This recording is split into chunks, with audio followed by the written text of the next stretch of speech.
Good morning all the students. आज की class में मैं कक्षा 6 से 10 तक के लिए अंग्रेजी ग्रामर का एक बहुत बढ़िया टॉपिक आपके सामने लेकर उपस्थित हुआ हूँ, जो क्लास 6 से 10 तक सभी विद्यार्थियों के लिए बहुत उपयोगी है। कृपया सभी स्टूडेंट्स इस क्लास को ध्यान से ज्वाइन करें ताकि आपके बिंदु ठीक ढंग से समझ में आ सके। विशेष रूप से जो 10th क्लास में पढ़ने वाले स्टूडेंट्स हैं उनके लिए बोर्ड में 2 नंबर का 3 नंबर का बिंदु करीबन आपके आता है। देखिए आज का बिंदु अपना है रिपोर्टेड स्पीच। बिंदु क्या रहने वाला, देखिए रिपोर्टेड स्पीच यानी डायरेक्ट से इनडायरेक्ट बनाना। क्या बिंदु आता है? डायरेक्ट से इनडायरेक्ट बनाना। किस प्रकार से डायरेक्ट से इनडायरेक्ट बनाते हैं? पिछली क्लास में मैंने आपको एसर्टिव और इंटेरोगेटिव सेंटेंस के बारे में समझाया था। आज की क्लास में मैं आपको इंपेरेटिव सेंटेंस समझाने जा रहा हूं। देखिए कौन से हमारे इंपेरेटिव सेंटेंस क्या होते हैं। इंपेरेटिव सेंटेंस ये हमको ध्यान रखना है। इंपेरेटिव सेंटेंस किसको कहते हैं? क्योंकि डायरेक्ट से इनडायरेक्ट तब बनाओगे जब आपको इंपेरेटिव सेंटेंस की पहचान होगी। तो देखिए सबसे पहले हम समझने का प्रयास करेंगे कि इंपेरेटिव सेंटेंस हमारा क्या होता है। देखिए वे सेंटेंस जिनमें हमें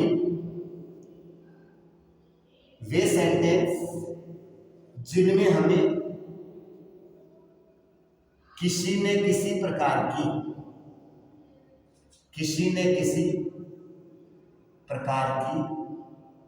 आज्ञा मिलती है,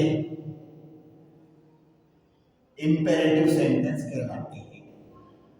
वे सेंटेंस जिनमें हमें किसी न किसी प्रकार की आज्ञा मिलती है,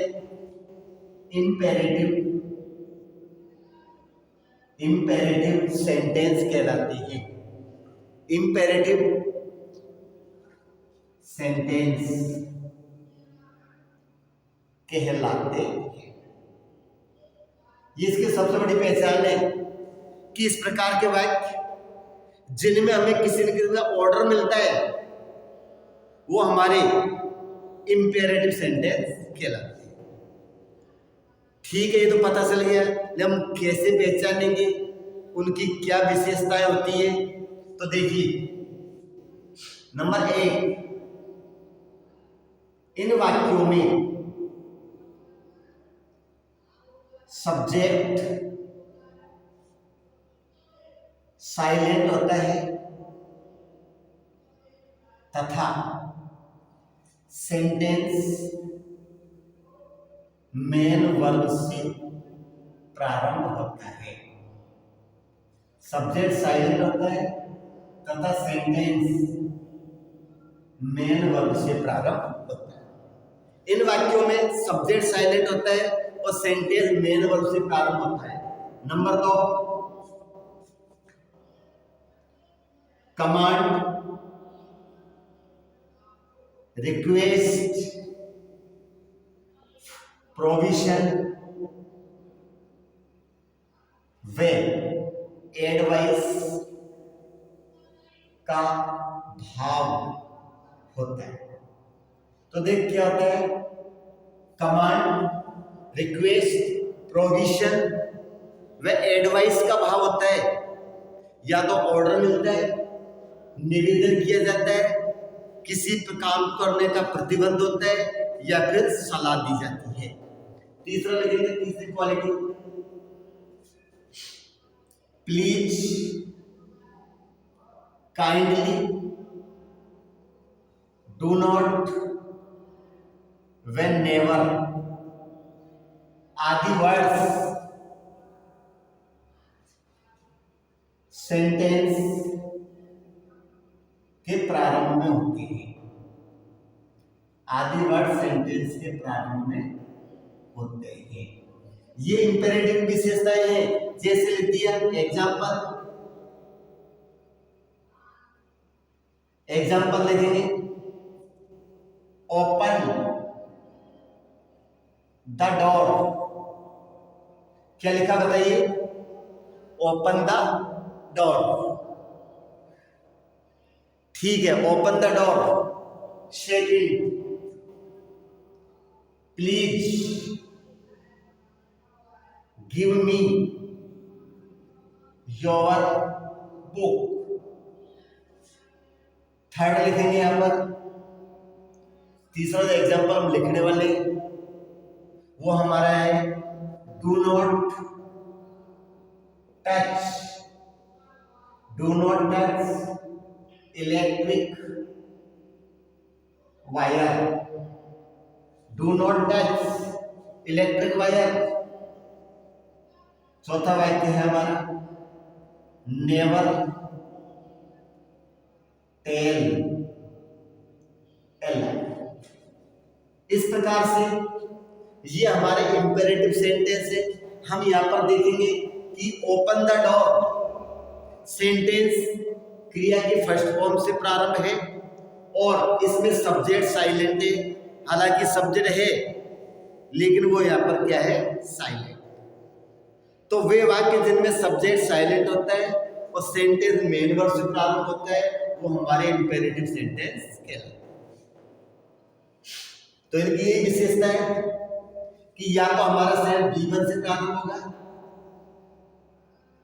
प्लीज काइंडली से प्रारंभ होगा, डू नॉट से प्रारंभ होगा या नेवर से प्रारंभ होगा। तो ये हमारे इंपेरेटिव सेंटेंस कहलाते हैं। अब हम देखेंगे, आप इनको अपनी कॉपी में लिखें या फिर आप इसका स्क्रीनशॉट भी आप ले सकते हैं ताकि आप आगे चलकर फिर कभी इसको हमारा देखा जा सकता है। तो आप सभी उतार लें। इसके बाद जो मैं आपको बताने जा रहा हूं इसके रूल्स कि इस प्रकार के सेंटेंस डायरेक्ट से इनडायरेक्ट में हम किस प्रकार से बदलेंगे, कौन से शब्द को किस में चेंज करेंगे, ये मैं आपको लिखवाने जा रहा हूं। तो आशा करता हूं सबने ये लिख लिया होगा। अब हम आगे बढ़ते हैं।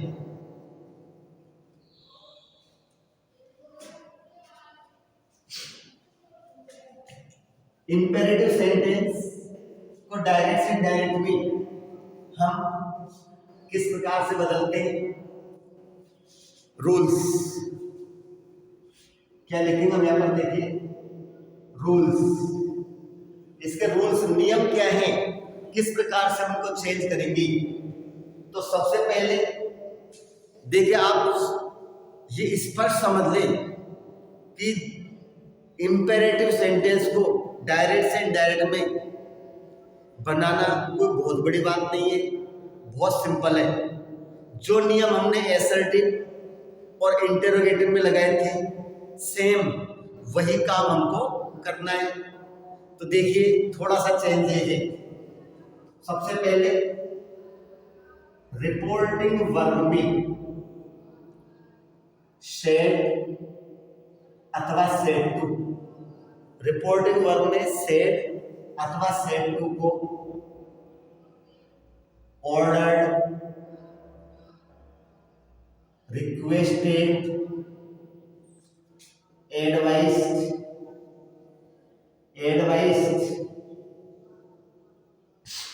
वे फॉरबेड में बदलते हैं। सबसे पहले रिपोर्टिंग वर्ब का चेंजेज होता है। जो सेड और सेड टू मिलता है उसको हम ऑर्डर्ड, रिक्वेस्टेड, एडवाइज्ड या फॉरबेड में बदलते हैं। हमने पिछले प्रकार के वाक्यों में टोल्ड या आस्क्ड में बदला था, अब उसका प्रकार थोड़ा सा क्या है, बदल गया। नेक्स्ट, अब देखो कौन सा कब चेंज करेंगे। अगर सेंटेंस हमारा B1 से प्रारंभ है तो हम इसमें चेंज करेंगे इसको सेट टू को ऑर्डर्ड में। प्लीज, काइंडली से प्रारंभ होता है तो रिक्वेस्टेड।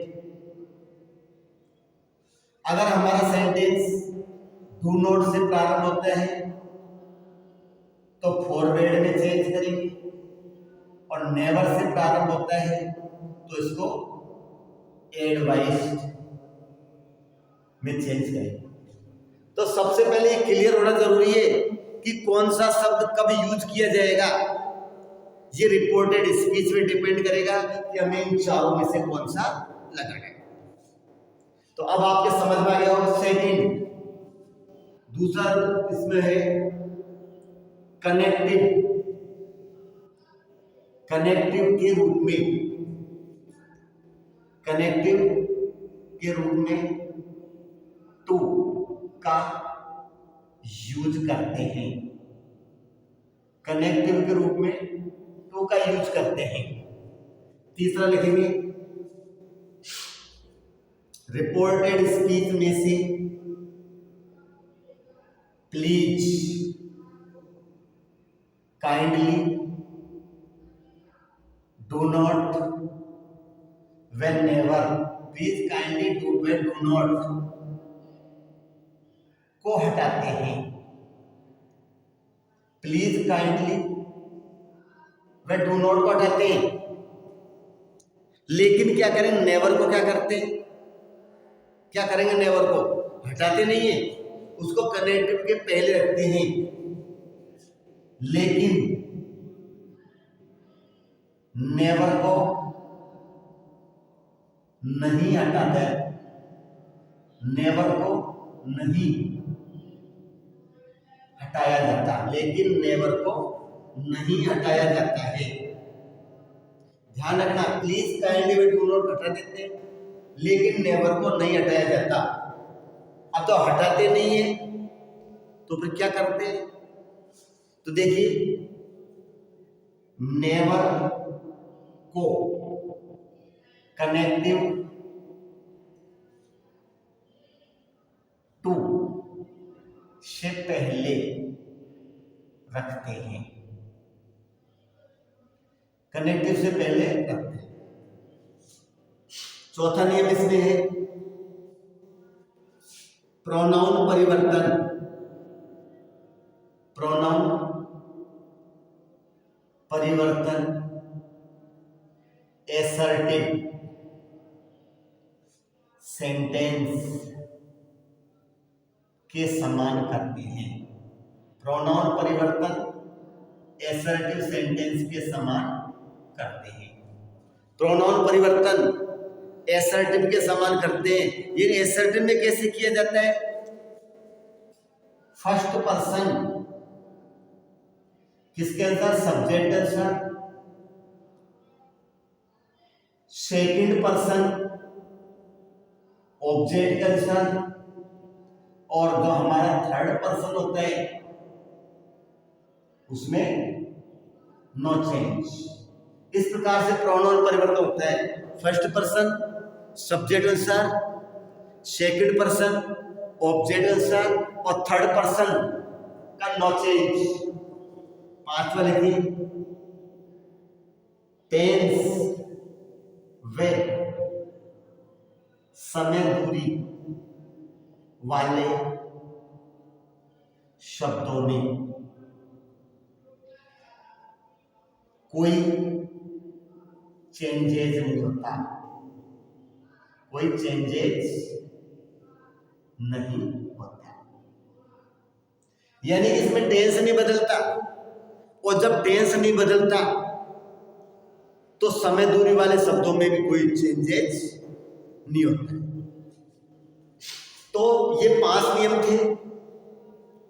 वैसे तो सारे नियम समान है कि रिपोर्टेड स्पीच में चेंज जो होता है उसका रूल सेम है, चाहे वो एसर्टिव हो या इंपेरेटिव हो या इंटरोगेटिव हो। तो चेंजेस का नियम समान है सब में, केवल जिस प्रकार से रिपोर्टेड स्पीच में वाक्य का प्रकार बदलता है तो रिपोर्टिंग वर्ब में चेंज आता है और एक कनेक्टिव बदलता है। भाई शेष सारे नियम वही है। तो आपने इन नियमों को लिख लीजिए। पहला तो सेड और सेड टू का चेंजेस है, जो ऑर्डर्ड, रिक्वेस्टेड, फॉरवर्ड या एडवाइस में चेंज करते हैं। कनेक्टिव ग्रुप में टू का यूज करते हैं और रिपोर्टेड स्पीच में प्लीज, काइंडली व डू नॉट को हटाते हैं, लेकिन नेवर को नहीं हटाते और उसे कनेक्टिव टू के पहले रखते हैं। अगर कोई प्रोनाउन आता है तो उसको जो चेंजेस करते हैं वो सामान्य वाक्य के समान ही किया जाता है। जैसे first person subject answer, second person object answer और थर्ड पर्सन का क्या है, नो चेंज, उसमें किसी प्रकार का कोई चेंजेस नहीं होता। तो ये रूल्स है। अब इन रूल्स को मैं एग्जांपल्स के माध्यम से आपको समझाऊंगा। इससे पहले आप इनको अपने कॉपी में ठीक ढंग से उतार लें ताकि आप इनको याद कर सकें और समझ सकें, या फिर आप इनका स्क्रीनशॉट ले लीजिए ताकि बाद में लिख लें या बाद में इसको पढ़ सकें। अब आगे बढ़ते हैं। एग्जांपल्स किस प्रकार से इनको चेंज किया जाता है, ये रूल्स हमें याद होंगे तभी जाके हम इनके रूल्स को अप्लाई कर सकते हैं, लगा सकते हैं और चेंज कर सकते हैं। पहला वाक्य देखेंगे, ही said to me, comma inverted commas, do not pluck flowers. Do not pluck flowers from the plant. Do not pluck flowers from the plant. लिखिए और देखिए इसमें क्या चेंज होगा। He said to me, do not pluck flowers from the plant. क्या होगा बताइए। He forbade me. He forbade me to pluck flowers. He forbade me to pluck flowers from the plant. समझ में आया किस प्रकार सेंस किए। इस सेड का टू का परिवर्तन हमने किस में कर दिया, फॉरवर्ड में। और ये परिवर्तन क्यों किया, इसके पीछे कारण है कि डू नॉट से प्रारंभ हो रहा है। जब डू नॉट से प्रारंभ होता है तो सेड टू को फॉरवर्ड में चेंज कर,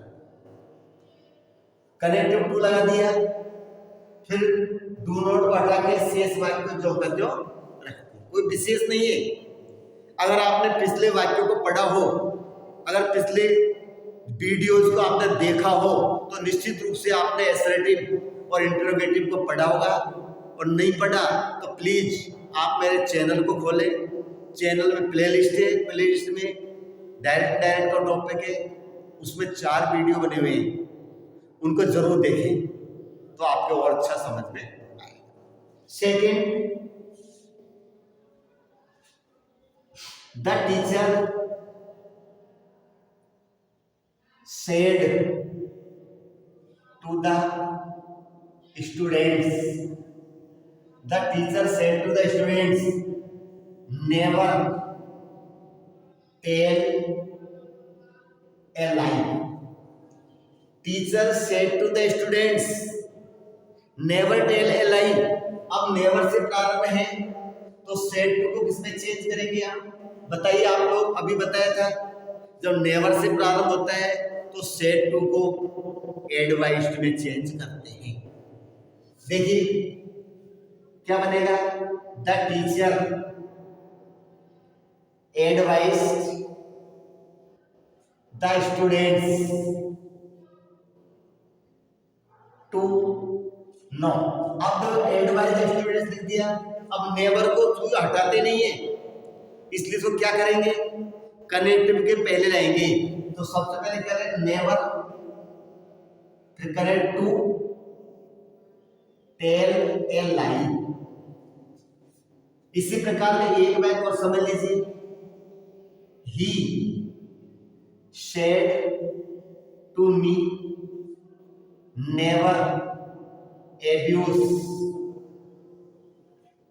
हिम, नेवर एब्यूज हिम। क्या करेंगे, वही he advise me never to abuse him, never to abuse him. चौथा वाक्य हम देखेंगे, Ravi said to Meena, comma inverted commas, Ravi said to Meena, क्या होगा, inverted commas, please allow me to go there, please allow me to go there. Ravi said to Meena please allow me to go there. अब इसको direct बताइए क्या बनेगा, Ravi requested Meena to allow him to go there, to allow him to go there.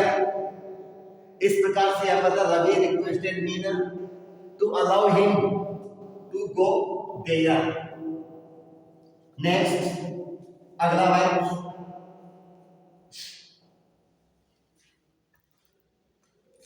Kamal said to Rohan, Kamal said to Rohan bring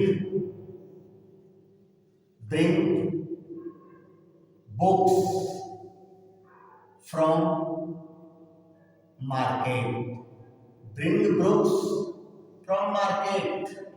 तो इसमें B1 से प्रारंभ है, किससे प्रारंभ हो रहा है, B1 से। तो ऑर्डर आएगा, कमल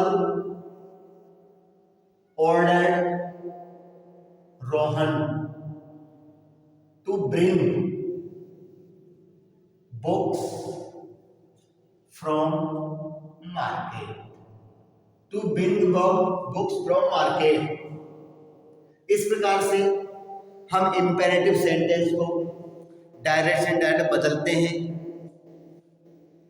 आशा करता हूं कि आपके आज की क्लास का ये बिंदु जो मैंने आपको बताया समझ में आया होगा, और आशा करता हूं कि आगे भी इसी प्रकार से मैं क्लास लेता रहूंगा और आप मेरे इन वीडियोज को निरंतर रूप से देखते रहें। इसी बिंदु के साथ आज का ये क्लास कंप्लीट होती है। अगली क्लास में मैं आपसे फिर भेंट करूंगा, तब तक के लिए मैं आपसे विदा लेता हूं। धन्यवाद।